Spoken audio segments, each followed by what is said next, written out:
Nunca imaginé que iba a salir de casa con un bulto en la espalda y 200.000 pesos guardados en una cuenta que casi nadie sabía que tenía.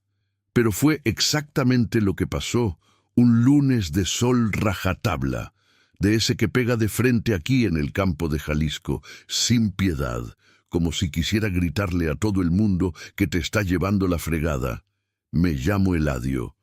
Eladio Vargas Torres, 28 años, nacido y criado en Acatlán, ese pueblito en los altos donde todos se conocen y el chisme corre más rápido que el que lo cuenta. Soy hijo de campesinos, crecí viendo a mi padre en la friega, aprendí desde morro que la vida no te regala nada. Y fue justo por eso que, incluso en los peores momentos, nunca dejé de juntar una lanita, peso sobre peso, mes con mes, durante años. Le hice a todo: chalán de albañil, cargador en el tianguis, tractorista en un rancho, ayudante de mecánico. Lo que saliera, yo le entraba. No se me caían los anillos cuando se trataba de mantener lo mío. El problema es que Ximena, la mujer con la que vivía desde los 26, y yo peleábamos muy feo. No eran peleas de puras mentadas de madre, no. Era de esas peleas que van creciendo despacito, día tras día, como la carcoma en la madera vieja, hasta que un día toda la estructura se viene abajo. Ximena tenía 30 años, pelo oscuro, un carácter mandón que ella misma llamaba de quien sabe lo que quiere.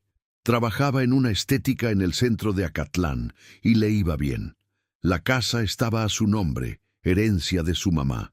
Y por eso, cuando dijo «hasta aquí», no hubo negociación. La casa era suya. Yo tenía que arreglármelas. Ese lunes metió mis cosas en un atado amarrado con un lazo del tendedero, unas cuantas mudas de ropa, un par de botas, la navaja de mi padre, un radio de pilas que usaba para oír las noticias en la madrugada, y lo puso todo afuera de la puerta. No gritó, no lloró. Habló con una voz fría, de esa que duele más que cualquier grito. «Vete, Eladio, se acabó». Doña Elvira, la vecina, se asomó por la ventana con la cara entre los barrotes, queriendo disimular que estaba de chismosa. Don Chema, el de la tiendita de la esquina, dejó de barrer la banqueta y se me quedó viendo con esa cara de saber algo que yo no sabía. La calle entera se detuvo. Y yo, con el bulto al hombro y un nudo en el pecho que hasta hoy no sé bien cómo explicar, me fui caminando, cabizbajo, con coraje, con vergüenza, con ese dolor seco que no tiene nombre. Me fui derecho a casa de mi tía Ofelia, que vivía a un par de cuadras de ahí.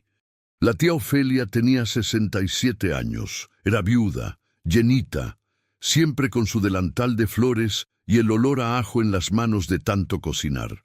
Me recibió sin preguntar nada, me puso un plato de arroz con pollo en la mesa y se me quedó viendo con esos ojos de quien quiere hablar, pero sabe que no es el momento. Solo después de que comí me dijo: «¿Estás bien, mijo?». Le dije que sí. Ella sabía que era mentira, pero no insistió. Me quedé 3 días en su casa. 3 días pensando, dándole vueltas a todo, mirando el techo por la noche sin poder dormir bien. Fue por esos días que me llamó Clemente. Clemente era un conocido de la época en que trabajé en un rancho por el municipio de Tepatitlán. Un hombre sencillo, de unos 55 años, que se había pasado la vida entera trabajando la tierra. Cuando contesté el teléfono, fue directo al grano. «Eladio, hay una propiedad por acá que el dueño quiere vender barata. Lleva abandonada como 12 años, pero la tierra es buena. Queda a unos 20 kilómetros de Tepatitlán, por el camino a San Julián. ¿Tienes algún dinero guardado?». Respiré hondo. «Tengo», le dije. «¿Cuánto es?». 200.000 pesos. Era exactamente lo que yo tenía. Sé que parece una locura, y lo fue, de cierta forma. A mi tía Ofelia casi se le atraganta el café de la olla cuando le conté. Me miró de una forma que mezclaba susto con admiración y me dijo: «Eladio, ¿estás seguro de lo que estás haciendo?». No estaba seguro de nada. Pero había algo que aprendí de mi padre. antes de que se nos fuera de este mundo. La tierra no se va. El dinero se escurre entre los dedos, la chamba se acaba, las relaciones se terminan, pero la tierra se queda. Y eso me estuvo taladrando la cabeza los 3 días enteros que pasé acostado en el cuartito de mi tía, mirando el techo. Así que fui a ver la propiedad. Clemente me llevó en su camioneta una tarde calurosa de marzo, de ese calor húmedo que te pega la ropa al cuerpo. El camino de terracería sacudía tanto que tuve que agarrarme del tablero para no pegarme en la cabeza contra el techo de la cabina. Cuando llegamos, me bajé despacio y me quedé parado en la entrada, mirando. Era un desastre bonito, de una forma extraña, pero un desastre. La casa principal era de adobe y ladrillo viejo, con las paredes cuarteadas por varios lados, la pintura completamente carcomida por el tiempo y el sol. El techo de teja tenía varias rotas y otras faltantes, y se podía ver por los agujeros que cuando llovía se metía el agua. El porche de enfrente tenía el piso levantado, lleno de hierba mala creciendo entre las grietas. El patio era un mar de zacate seco y monte alto que casi me llegaba a la cintura. Había un gallinero viejo caído de lado, un enorme árbol de mango en el centro del patio, que era lo único que seguía en pie con dignidad, y un pozo que cuando me asomé solo tenía lodo seco en el fondo. La cisterna, el tanque que guarda el agua de lluvia, estaba con la tapa rota y llena de hojas y fango acumulado de años. Clemente se quedó a mi lado, en silencio, dejándome observar. Luego preguntó, «¿Qué te parece?» Me quedé un rato sin responder. Caminé por el patio, aparté el zacate con la bota, miré las paredes de cerca, probé el piso del porche con el pie. Había unas tablas podridas, pero la estructura de concreto de abajo era sólida. Fui hasta el pozo y miré de nuevo. Hondo, pero sin piedras. Con agua, un día volvería a dar. La tierra de alrededor era rojiza, de ese tono que los viejos agricultores de Jalisco llaman tierra colorada, buena para la siembra. «La compro», le dije. Clemente asintió, como si ya supiera que iba a decir eso. Firmé los papeles 3 días después, en una notaría en Tepatitlán, con el olor a papel viejo y el ruido del ventilador de techo girando lentamente. El dueño de la propiedad era un señor de Guadalajara, que había heredado la tierra de su abuelo y nunca había puesto un pie ahí. Estaba feliz de deshacerse de ella. Salió de la notaría más aliviado que yo. Yo salí con la escritura en la mano y 0 pesos en la cuenta. Esa noche, acostado en un colchón que Clemente me prestó en el cuarto de herramientas de su propiedad, me quedé mirando el techo de madera y pensé en Jimena. Pensé en la forma en que había dicho «se acabó» con esa voz fría. Pensé en los años que había trabajado, en las chambitas, en las manos callosas, en el dinero que guardaba a escondidas porque ella tenía la costumbre de gastárselo todo cuando sabía que había de más. Pensé en mi padre, que nunca tuvo tierra propia y murió queriéndola, y pensé, o hago algo con esto, o me quedo aquí en este suelo toda la vida sin nada.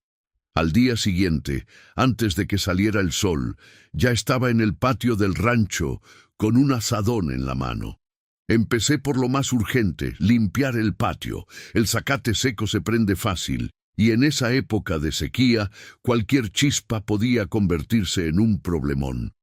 Me pasé el primer día entero solo deshiervando, con el sol en la nuca y el sudor escurriendo como cascada.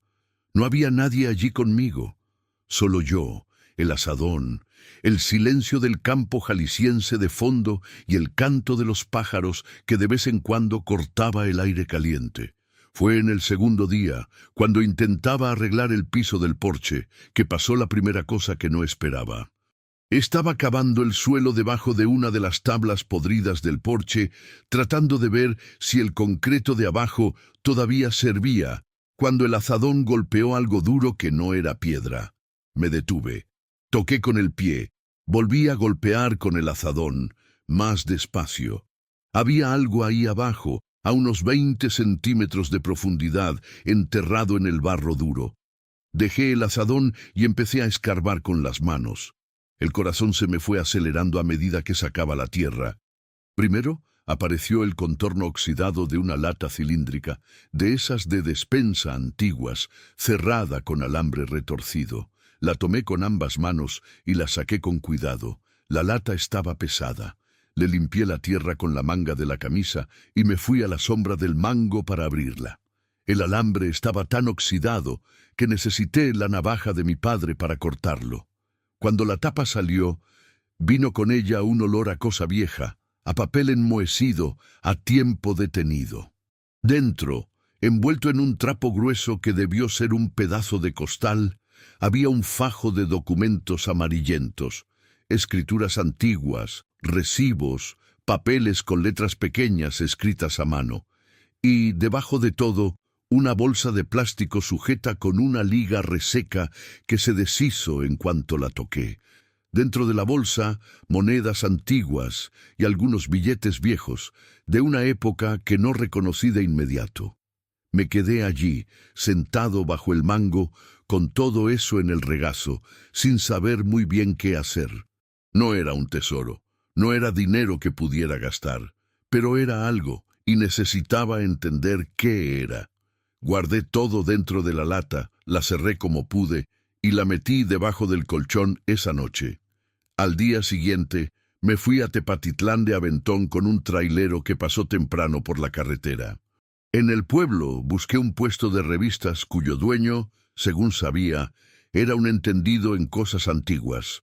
Un señor llamado Don Ramiro, de 71 años, lentes de fondo de botella, que coleccionaba monedas y sabía decir el valor de cualquier pieza antigua solo con verla. Le mostré las monedas. Las tomó una por una, las fue girando despacio, mirándolas a través de sus lentes, frunciendo el ceño. Luego me miró por encima de los lentes y dijo: «Joven, esto sí tiene valor.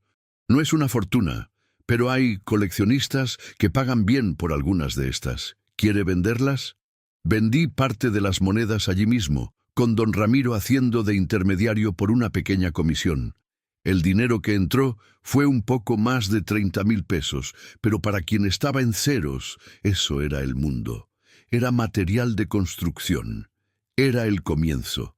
La noticia, claro, se corrió. En un pueblo chico, esas cosas no se quedan en secreto mucho tiempo. En menos de una semana, la gente de la región ya sabía que el muchacho que había comprado el rancho viejo había encontrado un tesoro enterrado. La historia fue creciendo a medida que pasaba de boca en boca, y cuando llegó a oídos de los que se habían reído de mi compra, ya se había convertido en una leyenda. Algunos aparecieron en la propiedad con el pretexto de una visita, pero en realidad querían ver y saber más. Yo los dejé pasar, no dije más de lo necesario y seguí trabajando. Fue en esa época que conocí a doña Inés. Apareció una mañana sin avisar, caminando por el camino de tierra con un paso firme que sus 73 años no le habían podido quitar. Era bajita, de piel curtida por el sol, pelo blanco recogido en un chongo apretado con un pasador de hueso. Usaba un sombrero de palma gastado que debía tener unos 20 años y llevaba un trapo de cocina doblado sobre el brazo como si viniera a hacer una visita de respeto. Vivía en una propiedad pequeña, a unos 4 kilómetros de la mía, y decía que había nacido y crecido en esa región. Se paró en la entrada del patio, me observó trabajar un rato y luego habló con una voz calmada y directa que me sorprendió. «Estás arreglando la casa de adentro para afuera. Deberías empezar por el techo, si no, el próximo aguacero te deshace todo lo que hiciste». Me detuve, la miré y me di cuenta de que tenía razón. Así comenzó la amistad con doña Inés. Volvió al día siguiente con una canasta que traía pan de elote hecho en casa, una botella de café y un trozo de piloncillo envuelto en papel. Lo puso a la sombra del mango y se quedó ayudándome a organizar las prioridades del trabajo, contándome lo que sabía sobre esa tierra. Sabía muchas cosas. Conocía esa región desde hacía décadas, conocía las historias de las familias que habían pasado por allí, sabía dónde estaban los manantiales antiguos, dónde el suelo era más débil, dónde el agua de lluvia solía acumularse en invierno. Y fue ella quien dijo, en esa primera semana, algo que se me quedó dando vueltas en la cabeza por mucho tiempo. Estábamos sentados bajo el mango al final de una tarde, con el cielo poniéndose naranja en el horizonte, y ella dijo, casi para sí misma, «Esta tierra tiene un secreto, muchacho. Los dueños antiguos de aquí sabían algo que nunca contaron bien a nadie, y yo creo que tú vas a descubrir qué es, si tienes paciencia». La miré. «¿Qué secreto, doña Inés?» Ella sonrió, una sonrisa pequeña, de lado, de esas que guardan más de lo que muestran, y dijo, «Todavía no estás listo para saber, pero ya llegará el momento».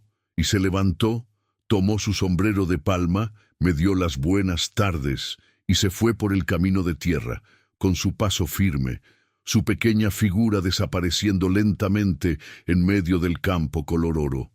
Me quedé allí parado, con esa frase resonando dentro de mí, sin entender muy bien. Pero había algo en su forma de hablar, en esa sonrisa contenida, que me decía que ella sabía mucho más de lo que aparentaba, y que esa tierra que había comprado con todo el dinero que tenía en la vida escondía algo que ni siquiera podía imaginar. Esa noche, mientras el viento del campo mecía las hojas del mango y los grillos cantaban afuera, me acosté en el colchón con los ojos abiertos en la oscuridad, pensando en las palabras de doña Inés, pensando en la lata enterrada, en los documentos antiguos que aún no había logrado leer bien, en el secreto que ella dijo que la tierra guardaba. Y fue la primera noche, desde que Ximena me había cerrado la puerta en la cara, que no pensé en ella. Pensé en la tierra, en lo que podía guardar, en lo que iba a encontrar. Pero antes de que pudiera descubrir cualquier cosa, la vida se encargó de darme otro golpe, y ese no me lo esperaba para nada. En los días siguientes al encuentro con doña Inés, me sumergí en el trabajo con una energía que ni yo mismo sabía que tenía. Me despertaba cuando el cielo aún estaba oscuro. Me tomaba un café negro y cargado que hacía en una lata vieja de aluminio sobre unas piedras con brasas, y ya le estaba dando duro antes de que el primer rayo de sol apareciera en el horizonte. El trabajo era pesado y nunca se acababa. Había paredes que enjarrar, un techo que arreglar, un pozo que limpiar, una cisterna que desasolvar. Cada día que pasaba descubría un problema nuevo que no había visto antes. Una tubería de agua oxidada escondida bajo el piso, un puntal de madera podrido que sostenía el techo del lavadero, un agujero en el piso del cuarto del fondo que parecía hecho por la erosión desde adentro. Pero cada problema que resolvía, por pequeño que fuera, me daba una sensación que no sabía nombrar bien. No era alegría, exactamente. Era más como una especie de dignidad.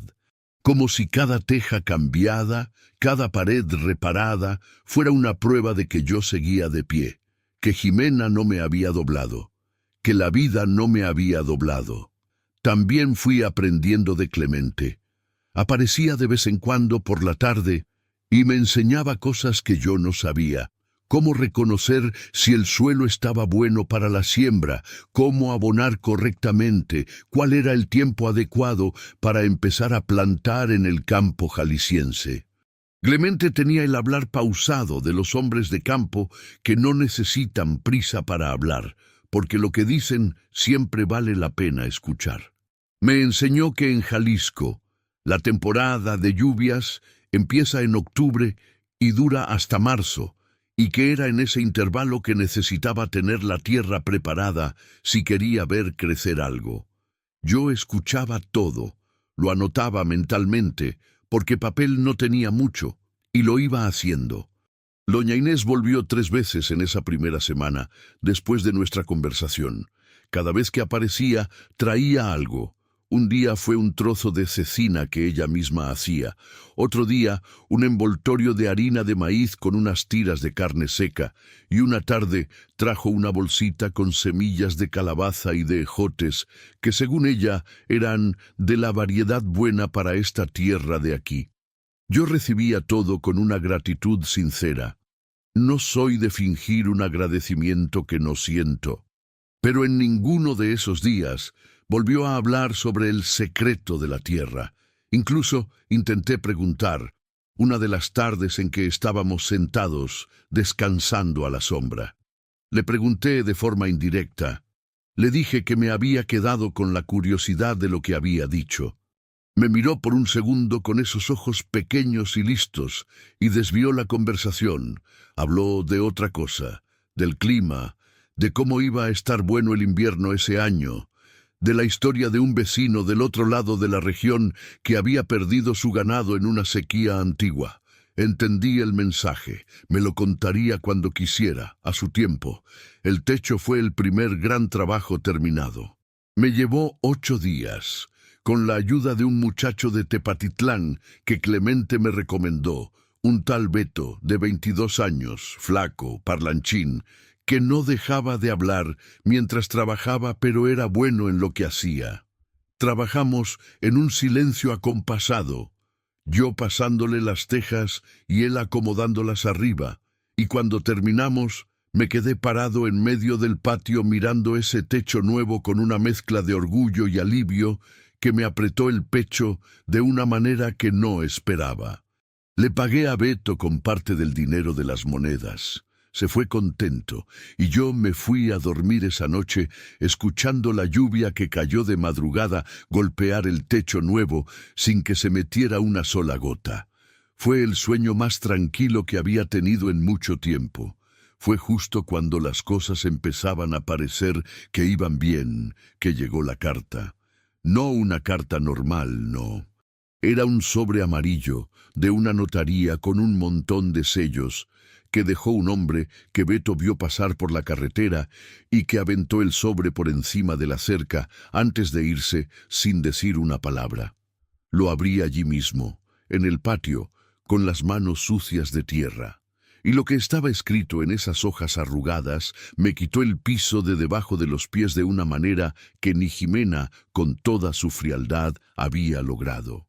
Leí esas hojas 3 veces seguidas, de pie en medio del patio, con el sol pegándome en la nuca y el sobre amarillo arrugado en la mano. Cada vez que terminaba y empezaba de nuevo, esperaba que el texto hubiera cambiado, que yo hubiera entendido algo mal. Pero no.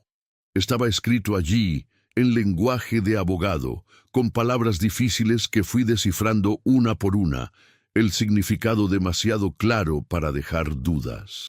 El rancho que había comprado, la tierra por la que había sudado para pagar, la que estaba arreglando con mis propias manos desde el amanecer, tenía una deuda antigua de impuestos prediales acumulada por los dueños anteriores.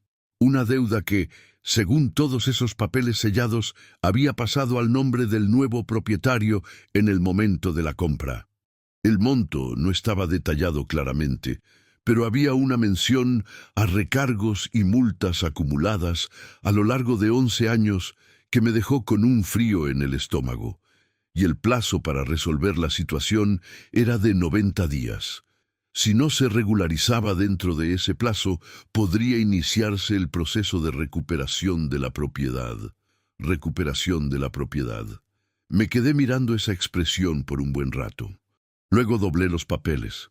Los metí de nuevo en el sobre y me fui a sentar bajo el árbol de mango porque sentí que las piernas me temblaban. El coraje vino despacio, desde el fondo del pecho, ese coraje silencioso que es peor que el que grita. Le había comprado esa tierra a un hombre que vivía en Guadalajara y que nunca había puesto un pie allí. Había pagado el precio acordado, firmado todo en la notaría de Tepatitlán. Nadie me había hablado de ninguna deuda. Nadie me había avisado de impuestos pendientes. O el hombre no sabía, o se hizo el que no sabía, y ninguna de las dos opciones me ayudaba ahora. Fui a Tepatitlán al día siguiente de Aventón con un camión que pasó temprano por la carretera. En el pueblo, entré al primer despacho de contadores que encontré, una oficinita con olor a papel y un aire acondicionado ruidoso, donde un hombre de unos 45 años, el contador Mauricio, me recibió detrás de un escritorio lleno de carpetas. Le expliqué la situación. Tomó los papeles, los fue leyendo despacio, frunciendo el ceño. Luego me miró con una expresión que no me gustó nada. Esto es una bronca con la Secretaría de Finanzas del Estado y con el municipio, dijo. Va a necesitar un abogado para impugnar, porque si la deuda se generó antes de la compra, el vendedor tiene la responsabilidad, pero eso tarda y cuesta. ¿Cuánto tiempo y cuánto dinero?, pregunté. Movió la cabeza de un lado a otro, de esa forma que quiere decir que la respuesta no va a ser buena. Meses, y el abogado le va a cobrar por lo menos unos 10 o 15,000 pesos de adelanto. Yo no tenía 10 ni 15,000. Tenía el cambio de lo que sobró después de pagarle a Beto por el techo y comprar algo de despensa. Era una cantidad que no llegaba ni a los 5,000 pesos. Salí del despacho con los papeles bajo el brazo y me puse a caminar por la banqueta de Tepatitlán sin rumbo, tratando de pensar. El sol pegaba fuerte en las piedras y el ruido del pueblo, motos pasando, niños corriendo, la radio a todo volumen de alguna tienda, me parecía lejano, como si estuviera envuelto en una burbuja. 90 días. Tenía 90 días para resolver algo para lo que no tenía ni el dinero ni el conocimiento suficiente. Le llamé a Clemente esa tarde. Le conté lo que había pasado. Se quedó en silencio unos segundos y luego dijo, «Mañana voy para allá temprano». Pero quien apareció antes que Clemente fue doña Inés. Llegó a la mañana siguiente como siempre llegaba.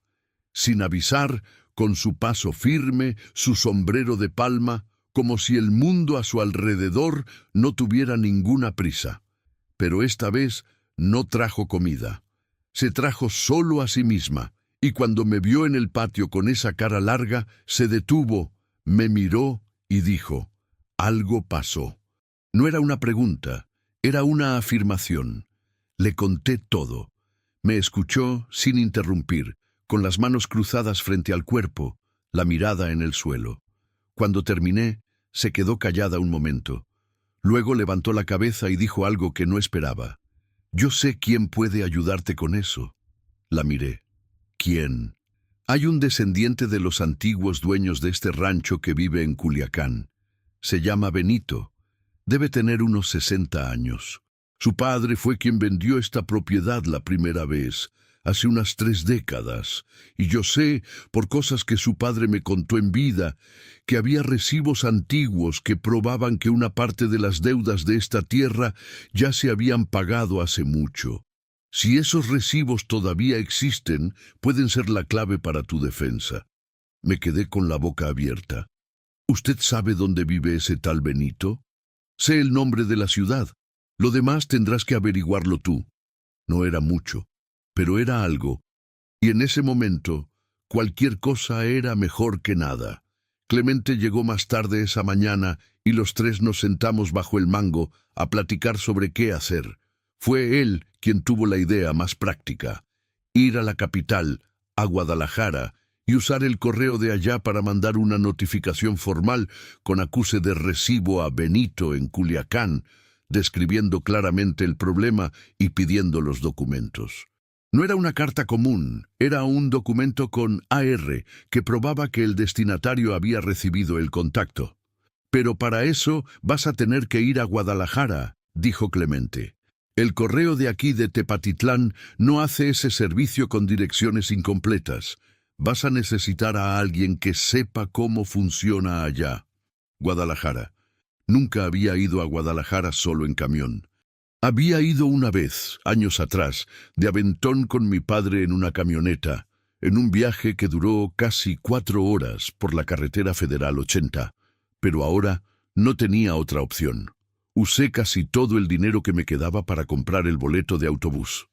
Tomé el camión en Tepatitlán de madrugada, con una bolsa de plástico donde había metido los papeles de la notaría, un cuaderno barato que había comprado en la papelería y una muda de ropa. Mi tía Ofelia, cuando le llamé para avisarle del viaje, se preocupó. «Cuídate mucho, mijo. Guadalajara es muy grande». Y le prometí que estaría bien. El viaje fue largo. El autobús se paraba en cada pueblo del camino y yo fui viendo por la ventana cómo pasaba el paisaje jalisciense, esos árboles torcidos y bajos, el pasto amarillento por la sequía, el cielo azul intenso sin una sola nube. Había una belleza en eso que solo empecé a ver después de que compré esa tierra. Antes pasaba por todo esto sin fijarme. Ahora veía cada pedazo de suelo de una forma diferente. Llegué a Guadalajara cerca del mediodía. La central de autobuses era ruidosa, llena de gente, con un calor sofocante que se sentía distinto al calor del campo, más pesado, mezclado con humo y prisa. Le pregunté a un señor a la salida dónde quedaba la oficina central de correos. Me indicó un camino de unas 3 cuadras a pie. La empleada de correos que me atendió se llamaba Raquel. Tenía unos 35 años, el pelo recogido, un aire eficiente pero no sin amabilidad. Le expliqué lo que necesitaba: mandar un documento rastreable a un destinatario en Culiacán, con acuse de recibo, a un nombre pero sin dirección completa. Me miró con una expresión que decía que eso era complicado.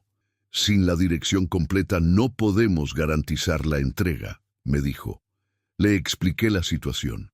Le conté del rancho, de la deuda, del plazo de 90 días. No sé por qué le conté todo eso a una desconocida en un mostrador de correos en Guadalajara. Supongo que la necesidad tiene ese poder de hacer que uno se abra con quien se le ponga enfrente. Me escuchó con atención. Luego hizo algo que no esperaba.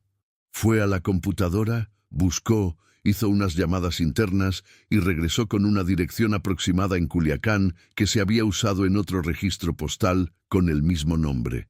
No era una garantía, pero era suficiente para intentarlo. Mandé el documento. Salí de correos con el comprobante de envío en la mano y fui a buscar dónde comer algo barato, porque el estómago me estaba reclamando desde la mañana. Encontré un puestito que vendía tortas de huevo por 20 pesos y me quedé allí un rato viendo el movimiento de la calle, sintiendo el cansancio del día pegarme en los hombros. El autobús de regreso a Tepatitlán salía a las 6 de la tarde. Llegué a la central con una hora de anticipación y me quedé sentado en una banca de plástico duro, con el cuaderno en el regazo, tratando de anotar lo que necesitaba hacer mientras esperaba la respuesta de Benito. Mauricio, el contador, me había dicho que necesitaba juntar toda la documentación posible sobre la propiedad, cualquier papel que tuviera de la compra, cualquier registro de pago, cualquier cosa que pudiera usarse en la defensa. Tenía la escritura. Tenía el recibo de la compra, pero lo que realmente necesitaba eran los recibos antiguos, esos que supuestamente Benito guardaba en una caja en Culiacán. Regresé al rancho de madrugada, exhausto, con la bolsa de plástico más vacía que cuando me había ido. Doña Inés había dejado un envoltorio en la puerta. Arroz cocido todavía tibio dentro de una ollita cubierta con un trapo limpio. Me lo comí todo de pie, en silencio, escuchando los grillos de afuera. Después me fui a dormir con el corazón pesado. Los días que siguieron fueron de los más difíciles que viví en ese rancho. La espera por la respuesta de Benito era un peso constante. Yo seguía trabajando, porque parar me iba a volver loco, pero el pensamiento siempre regresaba a los 90 días, al sobre amarillo, a la posibilidad de perder todo lo que había construido. Empecé a cavar el pozo viejo para desasolvarlo. Un trabajo pesado que hacía yo solo, bajando con una cuerda y una cubeta pequeña para sacar el lodo acumulado en el fondo. Era un trabajo que me llevaba horas cada día y que al final de cada tarde me dejaba con las manos en carne viva y el cuerpo tan adolorido que apenas podía agacharme para quitarme las botas. Doña Inés aparecía cada 2 días, siempre con algo de comer. Nunca se quedaba mucho tiempo, pero cada visita tenía su peso. Hablábamos poco. Ella no era de llenar el aire con palabras de más, pero lo que decía siempre se me quedaba. Una tarde, cuando yo andaba especialmente cabizbajo, se paró a mi lado mientras yo descansaba a la sombra y me dijo: «Ya perdiste casa, dinero y mujer en un solo mes, y sigues de pie. Eso no es suerte, eso viene de adentro». No supe qué responder. Me le quedé viendo y ella se fue como siempre lo hacía, sin esperar respuesta. Fue un miércoles, casi 3 semanas después de mi viaje a Guadalajara, que Clemente llegó al rancho con un sobre en la mano y una expresión que no pude descifrar. Había ido a recoger el correo a Tepatitlán por mí, como habíamos quedado mientras yo no tenía cómo ir al pueblo cada semana. «Llegó respuesta», dijo entregándome el sobre. Me tembló un poco la mano cuando lo abrí. Era una carta sencilla, escrita a mano en una hoja de cuaderno, con letra grande y un poco chueca de quien no escribe mucho. El hombre se identificaba como Benito Carvalho. Decía que había recibido mi comunicado, que reconocía el nombre de la propiedad porque su padre había hablado de esa tierra muchas veces, y que sí, que había guardado en una caja de cartón dentro del ropero de su cuarto algunos documentos de su padre, entre ellos recibos de pago de impuestos prediales de fechas antiguas. Dijo que los iba a buscar y que si quería podía llamarle al número que había anotado al final de la carta. Leí aquello 2 veces, luego miré a Clemente. «Los encontró», dijo él, sonriendo. «Esa noche dormí mejor. No del todo bien, porque el problema aún no estaba resuelto y el plazo seguía corriendo. Pero había una rendija de luz en medio de todo ese ahogo, y a veces una rendija es suficiente para poder respirar». Le llamé a Benito al día siguiente desde el teléfono público de Tepatitlán. Yo no tenía celular. Había perdido el aparato en una de las mudanzas conflictivas al salir de casa de Ximena y nunca había podido reponerlo. Benito contestó después de 3 timbrazos. Tenía una voz gruesa, pausada, de hombre acostumbrado al silencio. Me confirmó que había encontrado la caja con los documentos. Había recibos de pago de impuestos prediales firmados y sellados de años atrás que cubrían buena parte del periodo en que supuestamente se había generado la deuda. Dijo que iba a sacarles copia y a mandarlos por correo con acuse de recibo. «¿Cuándo cree que lleguen?», le pregunté. «1 semana, 10 días», dijo. «Los mando esta misma semana». 10 días. Todavía tenía tiempo dentro del plazo de los 90 días, pero no era para confiarse. Era lo suficiente para llevarle los documentos a Mauricio y ver qué hacer con ellos. Regresé al rancho y le conté a doña Inés cuando apareció esa tarde. Escuchó todo, asintió despacio y dijo: «Yo sabía que él tenía esos papeles. Su padre era hombre de guardarlo todo, nunca tiraba un documento». La miré. «¿Usted conoció al papá de Benito?». Se quedó callada un segundo. Luego respondió: «Lo conocí hace mucho tiempo. Era un hombre bueno que vivió en esta región por muchos años antes de irse. Esta tierra tiene historia, Eladio, más historia de la que te imaginas». Y era la segunda vez que decía eso, esa cosa de que la tierra tenía un secreto, que tenía más historia de la que yo sabía. Iba a preguntarle de nuevo, pero ella ya había desviado el tema, preguntándome si el pozo ya había dado agua. Le di una respuesta cualquiera sobre el pozo y me quedé pensando en lo que había dicho. Conocía al papá de Benito, sabía de la tierra, guardaba secretos.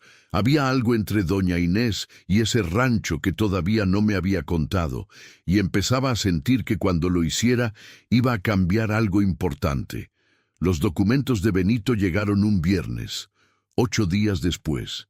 Eran 4 hojas fotocopiadas con los recibos originales y una nota corta que solo decía: «Espero que ayude. Si necesita algo más, puede llamar». Leí cada recibo con cuidado. Había pagos de años específicos que coincidían exactamente con el periodo que la notaría mencionaba en la notificación. Le llevé todo a Mauricio al día siguiente. Él lo analizó, le llamó a una abogada conocida suya. Y el lunes por la mañana yo estaba en un pequeño despacho en Tepatitlán, sentado frente a una mujer de unos 40 años, pelo corto, lentes en la punta de la nariz, que se presentó como la licenciada Fernanda. Tomó todos los documentos, los fue leyendo en silencio, anotando algo en un bloc y luego me miró. «Esto es suficiente para impugnar la deuda», dijo. «El problema es que hay que presentarlo antes de que venza el plazo. Me trae todo mañana y lo ingreso esta misma semana». «¿Cuánto va a costar?», pregunté con el pecho apretado. Me miró por un segundo, luego miró a Mauricio, que estaba sentado a un lado, y se volvió hacia mí. Mauricio me contó su historia. «Se lo hago por 5,000 pesos, que puede pagarme en 3 veces cuando la situación esté resuelta». No me esperaba eso. Me quedé sin saber qué decir por un momento.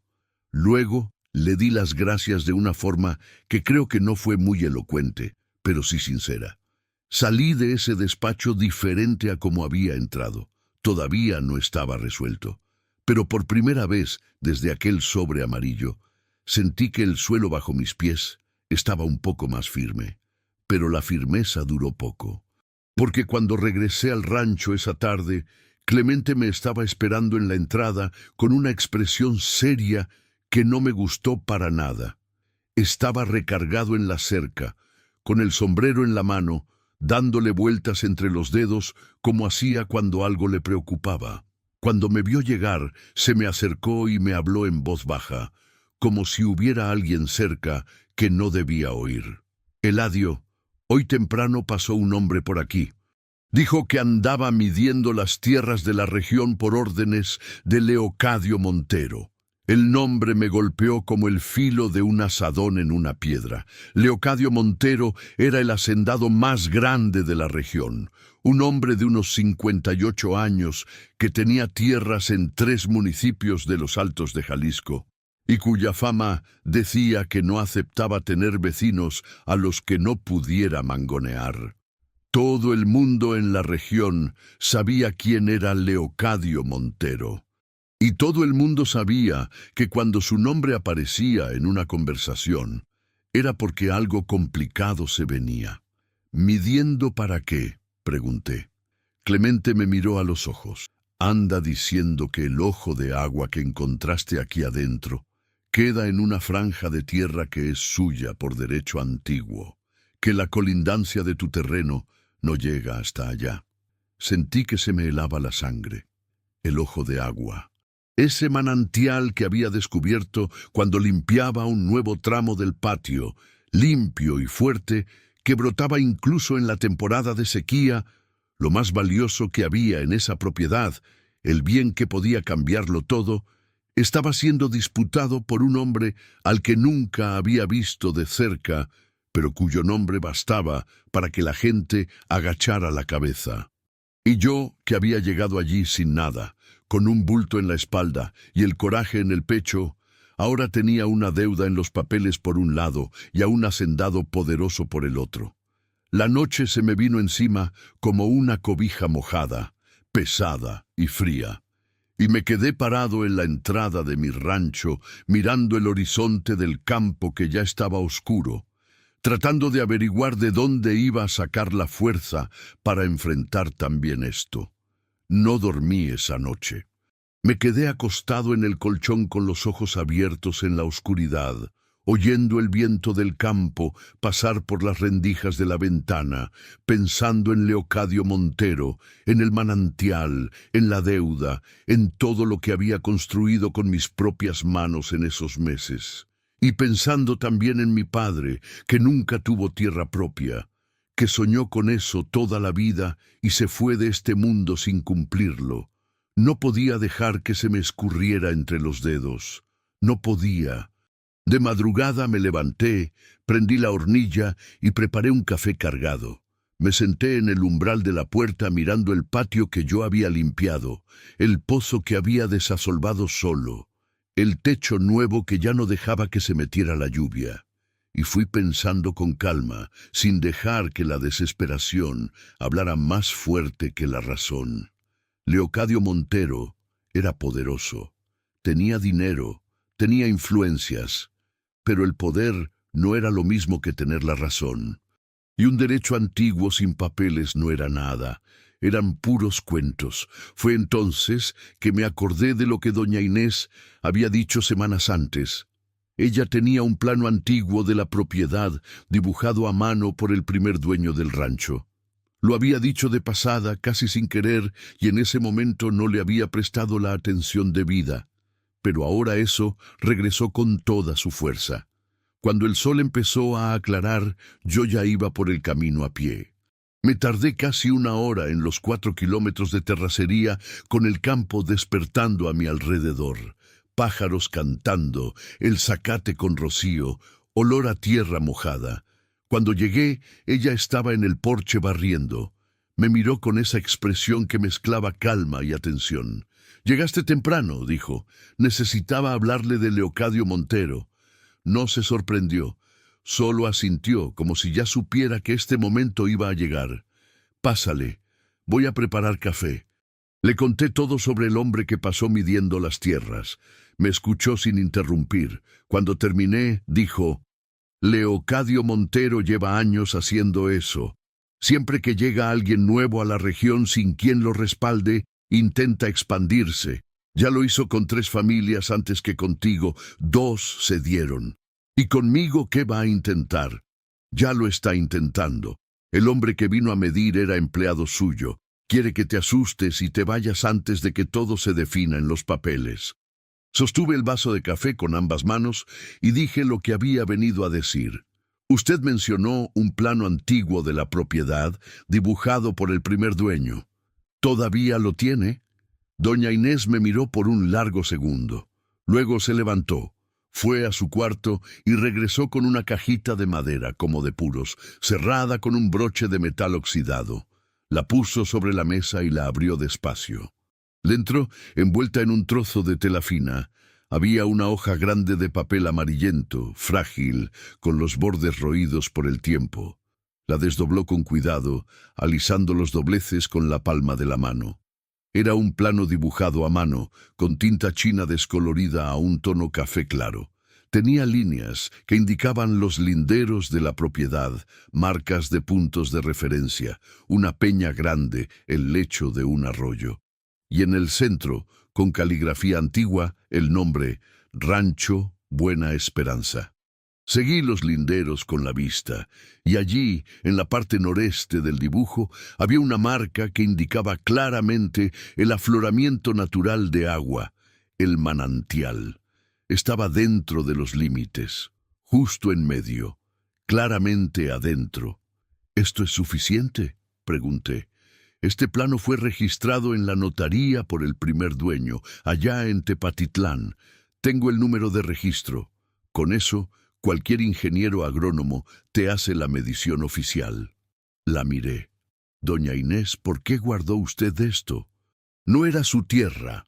Juntó las manos sobre la mesa y dijo: «El primer dueño de este rancho fue mi cuñado, hermano de mi esposo, que en paz descanse. Él no tuvo hijos. Vendió la tierra cuando se hizo viejo y me pidió que guardara estos documentos.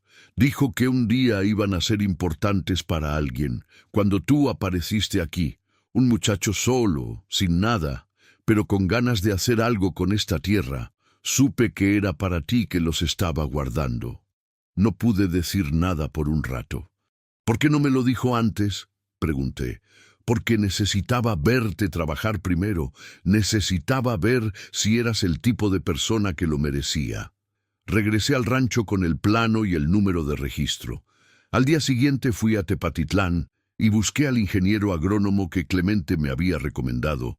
Don Arnaldo, de 62 años, bigote canoso, que conocía cada palmo de esa región desde hacía décadas. Él confirmó el registro en la notaría y programó la medición para 3 días después.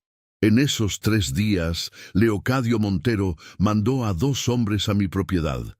Uno se bajó de la camioneta y me dijo que Montero quería hablar, que tenía una propuesta. Le dije, dile a tu patrón que yo escucho propuestas de igual a igual. Cuando venga él personalmente que se arrime. El hombre se fue levantando polvo. Clemente, que estaba a mi lado, dijo, «Tienes agallas, muchacho». «No son agallas, es que ya no tengo nada que perder más que esto, y esto no lo suelto». La medición duró casi 3 horas. Doña Inés también vino, señalando los puntos de referencia que ella conocía desde hacía décadas. La Peña Grande en la esquina norte, el árbol de guamúchil en el límite este, el lecho seco del arroyo al sur. Cuando don Arnaldo llegó a la zona del manantial, miró el GPS, miró el plano y dijo, «El manantial está dentro de su propiedad, y por mucho. El lindero de Montero empieza a más de 200 metros de aquí». Cerré los ojos por un segundo. Respiré hondo. El dictamen oficial llegó 5 días después, con el plano de doña Inés y el registro notarial. Aquello era una pared de papel que Leocadio Montero no iba a poder derribar. Pero lo intentó de todos modos. Vino personalmente, en una camioneta grande, solo. Era un hombre alto, de unos 58 años, pelo canoso, con ese aire de quien nunca ha tenido que pedir nada. Dijo que venía a hablar sobre el manantial. «Ya tengo el dictamen del ingeniero confirmando que está dentro de mis linderos», le dije, «y tengo el plano registrado en la notaría». Algo cambió en su expresión. Se quedó en silencio, mirando el manantial al fondo del patio. Luego dijo, «Tú sabes que tengo influencias en esta región. Lo sé, y yo tengo documentos. Eres terco». «Lo soy». Se fue sin decir más. Me quedé parado en el patio hasta que el polvo se asentó, con las manos temblando de alivio, de ese temblor que viene cuando has aguantado firme por mucho tiempo y por fin puedes soltar. Pero Montero no se quedó quieto.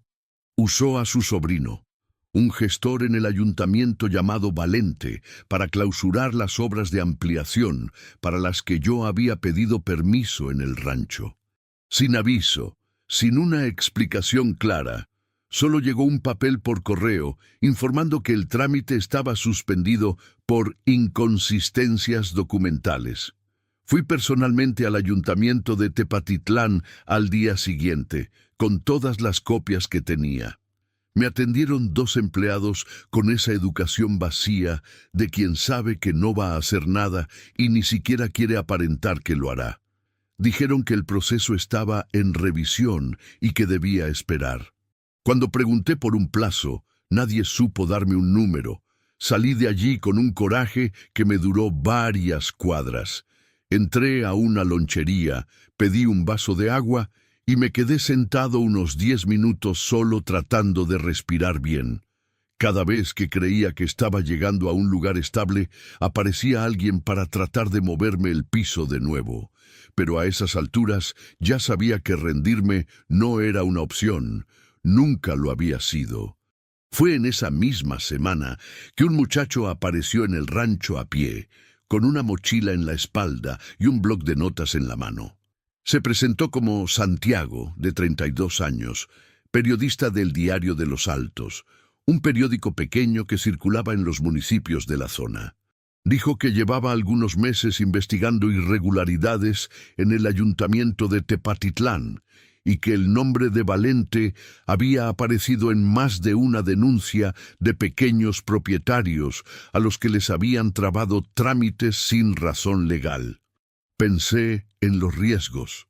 Pensé en cómo Montero tenía influencias en la región, en cómo las cosas podían empeorar si me exponía de la manera equivocada.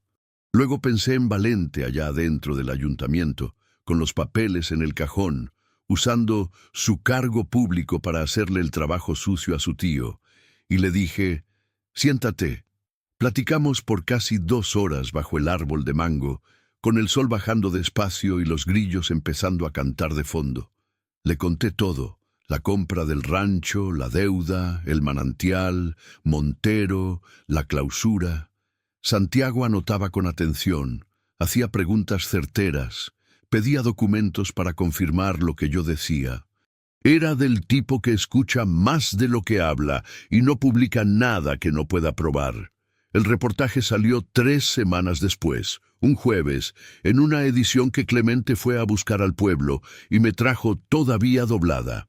Tenía una foto de mi rancho en la primera plana de la sección local y el texto detallaba todo: la clausura sin fundamento, el vínculo de Valente con Montero, los otros casos que Santiago había investigado de propietarios de la región que habían pasado por la misma situación.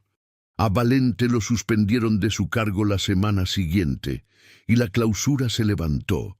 Con el permiso aprobado, seguí limpiando un nuevo tramo del patio. Fue en uno de esos días de trabajo pesado que el pico golpeó algo que se dio con un sonido hueco, como si hubiera un espacio vacío debajo. Aparté la tierra con las manos y apareció un afloramiento de roca oscura, húmeda, con una fisura delgada de donde escurría, lento pero constante, un hilo de agua limpia. Era un manantial, un ojo de agua natural, escondido bajo una capa de barro que el tiempo había formado encima, ahogando la salida del agua. Con la piedra despejada, el agua comenzó a brotar más fuerte, formando un charco que fue creciendo despacio mientras yo me quedaba allí de rodillas mirándolo, con la mano sumergida en él, sintiendo el frío limpio y constante que me subía por el brazo. Agua que no se secaba. En el campo de Jalisco, en una tierra que se queda sin lluvia de mayo a septiembre, aquello no era solo un descubrimiento. Era un cambio de juego completo. Era la diferencia entre una propiedad que sobrevive y una que prospera. Le llamé a Clemente corriendo. Vino, miró, se quedó en silencio un buen rato y luego dijo con su voz grave: «Tú sabes lo que esto vale aquí, ¿verdad?» «Lo sé», le dije. Y la voz me salió un poco ronca sin querer. Cuando le conté a doña Inés, sonrió con esa pequeña sonrisa de lado. Yo sabía que había agua en esta tierra. Mi cuñado me contó que el primer dueño siempre dijo que había agua viva aquí abajo, pero nunca encontró el lugar exacto. Tú lo encontraste. Era el secreto, no una fortuna escondida. Era el saber que esa tierra tenía vida por dentro, que quien tuviera la paciencia de escarbar hondo iba a encontrar lo que necesitaba. Y pensé mucho en eso. Pensé en la vida entera, la verdad. Con el manantial documentado por don Arnaldo, quien volvió para hacer el informe técnico y confirmó que se trataba de un acuífero permanente que no dependía de la lluvia para mantener su flujo. Instalé un sistema simple de riego con tubos baratos y el desnivel natural del terreno. En el primer mes, después de la instalación, la yuca, el maíz y el frijol crecían a un ritmo que nunca había visto en tierra de temporal. Las semillas que doña Inés me había dado, esa variedad exacta para el suelo de allí, respondieron mejor de lo que esperaba. La noticia del manantial corrió por la región. Los vecinos fueron llegando poco a poco, con timidez, preguntando si podían conectar una manguera a sus propiedades durante la temporada seca. No lo pedían de a gratis, querían pagar lo que pudieran. Lo pensé por unos días. Luego les dije que no iba a cobrar, porque yo sabía lo que era necesitar y porque aprendí a la mala que la vida cambia cuando aparece una persona que te ayuda sin esperar nada a cambio. Clemente me dijo una tarde, mientras arreglábamos una cerca juntos: «Llegaste aquí siendo el forastero que compró el rancho viejo. Ahora eres parte de aquí». No supe qué responder. Solo me quedé mirando el patio. El pozo abierto, el techo nuevo, los surcos verdes, el enorme árbol de mango en el centro de todo. Y sentí algo que no puedo definir bien hasta hoy. Era pertenencia. Era la sensación de que esa tierra me había aceptado tanto como yo la había aceptado a ella. En los documentos que Benito había mandado había una matrícula antigua referente a una franja de tierra contigua a mi rancho, unas 30 hectáreas del lado norte que nunca habían sido reclamadas. La licenciada Fernanda estudió todo y me llamó. Existe un recurso legal para la adjudicación de un predio abandonado por quien demuestre uso continuo y mejoras en la zona colindante. Usted tiene el dictamen del manantial, el informe del agrónomo, la documentación de las obras. Puede iniciar el trámite. Lo inicié. 4 meses después, una mañana de octubre con las primeras nubes del temporal de lluvias llegando despacio, Clemente llegó con el papel en la mano y una sonrisa que nunca le había visto. «Ganaste», dijo. Tomé el papel, lo leí de nuevo.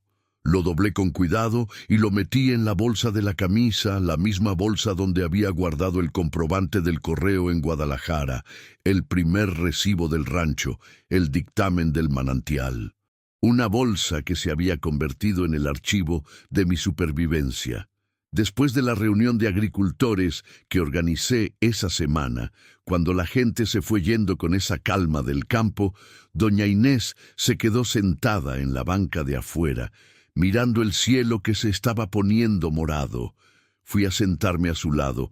Nos quedamos en silencio un rato. Luego ella dijo, con los ojos en el horizonte, «¿Sabes que a tu padre le gustaría ver esto?» Sentí un golpe en el pecho. Me quedé mirando el mismo horizonte, el campo oscureciendo despacio, los árboles torcidos y bajos que ya conocía de memoria, el inmenso cielo de Jalisco que parecía no tener fin. «Sí», dije, y la voz me salió más delgada de lo que quería. Nos quedamos allí sentados hasta que apareció la primera luciérnaga entre el zacate, esa luz verde y parpadeante que abunda en el campo de Jalisco en las noches cálidas, y que desde niño siempre pensé que era el campo diciendo que estaba bien. Cuando miré de vuelta a mi rancho, el techo nuevo, el pozo abierto, los surcos verdes, el viejo árbol de mango que lo había visto todo, el manantial brotando en silencio al fondo del patio, pensé en todo lo que había pasado en ese año. Había salido de una casa con un bulto y cero futuro. Había llegado a una tierra abandonada sin saber si iba a poder mantenerme en pie. Había enfrentado deudas, clausuras, a un hacendado poderoso y el desánimo. Había comido mal, dormido poco, trabajado hasta no poder más, y me había mantenido en pie, no por milagro, por terco, por trabajador, por paciente, y por haber encontrado en el camino a personas que creyeron que valía la pena creer en mí. Clemente con el conocimiento silencioso de quien conoce la tierra. Benito que guardó papeles sin saber para qué. La licenciada Fernanda que hizo una excepción. Santiago que publicó la verdad. Y doña Inés que guardó un secreto y una promesa por décadas, esperando a la persona correcta para entregárselos. Tomé un puñado de tierra del suelo del porche, esa tierra colorada del campo jalisciense, la que los viejos dicen que es buena, que da sustento. Sentí su peso en la palma de mi mano y cerré el puño. Era mía. Me había costado todo lo que tenía. Me había exigido todo lo que yo era. Y no la cambiaba por nada. Como decía doña Inés, con la sabiduría de quien ha vivido mucho y sigue de pie, la tierra buena no se abandona, y un hombre terco no se dobla fácil. Yo era ambos, y finalmente lo sabía.